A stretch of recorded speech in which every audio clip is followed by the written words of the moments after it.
With this video, I want to talk to you about something I think you need to think about at the beginning of your college experience. Why are you in this class? This class is designed to help incoming students basically to learn how to manage their time and to learn how to develop habits of self-discipline and also to develop techniques and habits of comprehension, right? Like how to read certain types of materials perhaps faster, or how to skim, how to take notes, that sort of thing. And you know, I just want to sort of talk openly and logically with you, and I don't have any numbers before me, but this is what's going through my mind. I suppose that a good number of students may not need a class like this. So sometimes um, a college will have a sort of a theoretical vision in terms of how a student should progress through the education. And it all sounds good up in the air, in the idea realm, but then, in fact, sometimes it sounds so good that a college will just implement it and say, okay, everyone needs to take, reading and study skills, everyone. And, sometimes that backfires because, if you just step back a bit and take a common sense view, it may not be the case that everyone needs this sort of class, or that this will not be a waste of time, to anybody. It might be. Maybe you are an excellent note taker, and maybe you really have mastered the art of school learning. Now, I want to use that phrase, okay? And what I'm talking about is there is a type of mastery of a skill set that doesn't really get looked at as a skill set, but it's the skill set of doing well at school. And some very intelligent people that I know don't do very well at school. They have a lot of energy, and they don't want to really sit that long, or they have a certain approach to investigation or to authority. Now, they might not be able to articulate it that way, or to say it that way, or to explain it that way, but they really do not like people telling them how to think or what they should think about. They want to develop their own areas of interest, and they want to develop their own methods of inquiry, and they want to control their own thinking. So, for that sort of person, it's very hard to sit, for an hour or two and have someone tell you what you need to read, what you need to know. So there's sometimes a very open, independent spirit that will cause someone to not do well at school. In high school, sometimes these things start in middle school. Now, unfortunately, sometimes they get labeled incorrectly, like, well, she's a troubled child, or moody, or hard to, attention problems. When really it's just the kid is genuinely bored and needs a different set of activities to engage. But the mental capacity is huge, so actually I think a lot more people are like that than we give credit for. But so those people, struggle and somehow learn how to make it through the years of traditional primary and secondary education. But then there is a group of people that just really take to that sort of information capture. They really can sit still, for a long time, and concentrate and write down things and remember things. They're very good at just rote memory. And those people have a skill set that tends to be more easily recognized by our culture as intelligent. So they rise to the top of the grade system, and they are known as, the great students, the honor roll, whatever, of a high school or whatnot, right? Those students may never do anything on their own. They might never start something risky that takes courage and imagination. They might not ever really have any original thoughts, but they are rewarded because of their ability to do well in that type of environment. Listen, absorb, retain, represent it. They're good test takers, okay? And unfortunately, you know, that sort of thing gets carried over into college because it's just the path of least resistance to have college kind of look like the high school classes, especially for the first and second experience, college experience. And it just kind of happens that way. You know, there are a lot of classes in college that are very much grammar oriented. Now, when I say grammar oriented, I'm not necessarily talking about English grammar. I'm talking about just the rules of the game, right? If you're studying, say, finance, you know, they're just terms you need to know. There's a history behind that you just need to memorize. Government is like this as well, right? Again, government has its multiplication tables, if you know what I mean. Say a civics class or a class on social structure, social studies.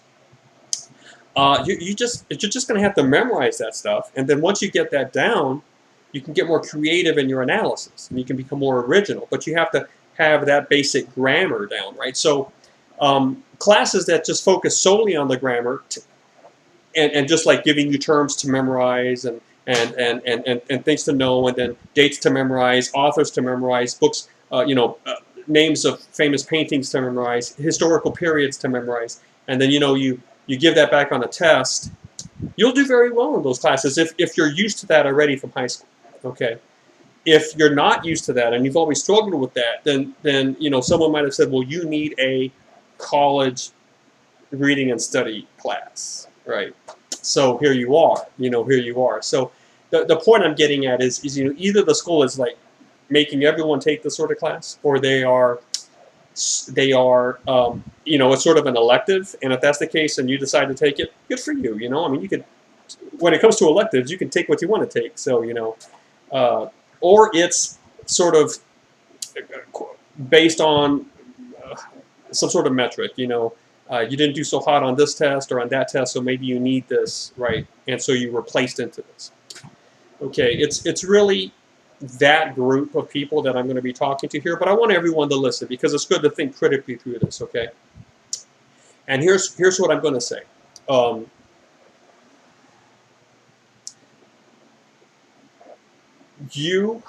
I think it might help you if you try to determine as much as you can, right? Because there are larger issues here.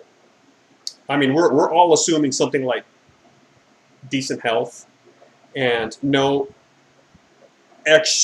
external, like extracurricular or outside of school issues, like a family that is going through a hard time or something like that, that can distract you. Or maybe you're just you need to work so much that you're always tired, and that can affect your your schoolwork. So if we can just assume that you have sort of a all those things in order, right, then the question would be, well, how are you going to learn how to study and take notes and all that, because you need to really improve in this, right? And I would say this to you: if you can, if you're ready to do this, would you sit down for a bit and try to determine what it is that you really, down deep in your heart, want to do? Okay, and I wasn't ready for that question when I was a freshman in college. I just didn't know enough about myself or about the world. But I kind of wish someone had asked me that, and so I'm asking you that. What do you really want to do?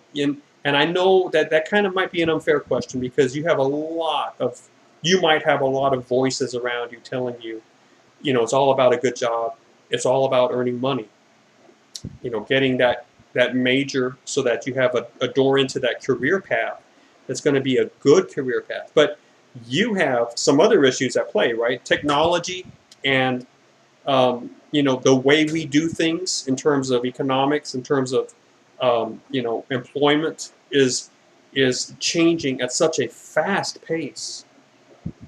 It might be quite a distance away from you when you graduate in 4 years. I mean, you have to plod along sort of at a linear path for 4 years, right? But the job choice that you pick now might actually increase at a geometric.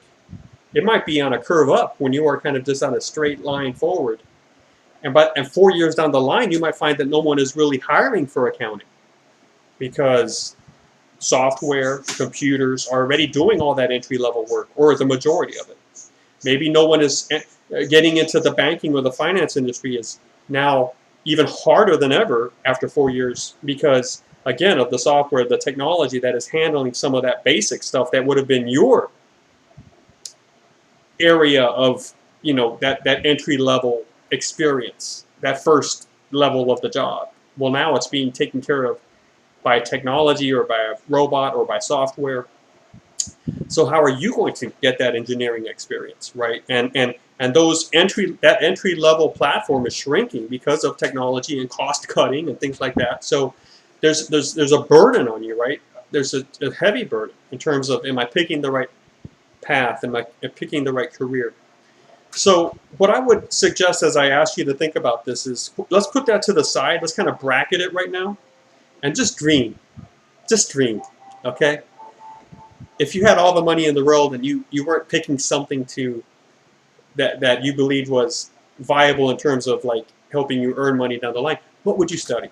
What would you be? What would be just something that you are just inherently interested in? Is it sports? Do you really want to be that athlete? Because there's a wide path for athleticism, isn't there? I mean, it's the pros, or if you're not that good enough, it could be other areas of competition. It could be sports management. It could be coaching. It could be, there's a lot of stuff there. So, if you're really drawn to that, well, maybe your dream job, right? Or your dream, because when you have your dream job, it's not work. It's life. It's fun. It's play. The boundaries disappear, right? And when you do what you love, it's joy all the time. You know what I mean. So, artist, musician, or seriously, do you want to be a doctor? Do you want to be a lawyer? Do you want to be an author? Do you want to learn how to write? Do you want to be a teacher? I mean, what do you want to be down inside, right? Okay, I want you to be able to write that down for me. All right, I'll tell you how to do that later on. But what I'm saying is, sometimes you make a choice to study something or to get involved in something because you feel like you have to, or because other people are telling you this is what you need to do, and you're not really invested in it. There's just this lack of ownership. And to just fake ownership or pretend ownership is very, very hard to do. In fact, I would not recommend it, because then you embrace sort of a pretense that starts on the inside. It gets very dangerous. So, some of you might say, well, I don't really like this assignment because, I am picking a career path that I think is job-oriented. And just that. I mean, I'm doing this because I think it's going to give me a big job. I don't really care that much about it. I've never dreamed of being this. But I think down the line, I should study this because it'll help me find a job in 4 or 5 years, okay? So, for that, I would just say, I understand, but if that's really why you picked your major, I hope you're not telling everyone you love it and that's you and all that, because, obviously you kind of just picked it because you thought it was going to get you a good job. I'm asking you to think of what you could do if you really felt drawn to something and you really felt invested in it, see? Because sometimes people get involved with activities that get assessed by a supervisor. I'm basically saying it gets graded by a teacher. And the activities that they get involved in just bore them to death. Or they're just not into it. Okay? And it's just a big struggle to really find the time to study, to pay attention, to really take it seriously, when you just can't see how it's meaningful or how it works for you, or you just have trouble buying into it, And if that's the case, then you're going to have trouble, like, this is kind of a weird phrase, but you're going to have trouble believing in it, right? And if you don't believe in it, you're going to have trouble wanting to learn it. And if you have trouble wanting to learn it, it's like forcing yourself, and you'd much rather be doing something else, but you got to study these note cards, and, and then you're thinking about something else, and it's just, nothing is sticking, right? So you might actually have assessments down the line, in other words, grades or whatever, that don't reflect your ability. It reflects your lack of investment. in that topic or that class or whatever because it just was boring to you. Now there's a nice group of people. It's not a few in this group that says, well, what does that have to do with anything? I mean, if you have to learn it, you have to learn it. You know, just get down there and learn it. But learning doesn't really work that way. You know what I'm saying? Not the type of learning that one uses to build a life. A kid, a 9 or 10-year-old, will usually do something if you just tell them to do it, and they don't necessarily try to figure out the meaning behind it or whether it's going to be profitable for them, or they just follow authority. You tell them to do it, they usually do it. But a 19-year-old will first say, why? Why do I want to do this? Why should I do this? What's the point? What's the point? And that's a very important question. All right, so if you're starting a college career and you can already start saying, well, what's the point? What's the point? What's the point of this class, or what's the point of this test? I just want to start. I just want to get done with all of this so I can start my life, right?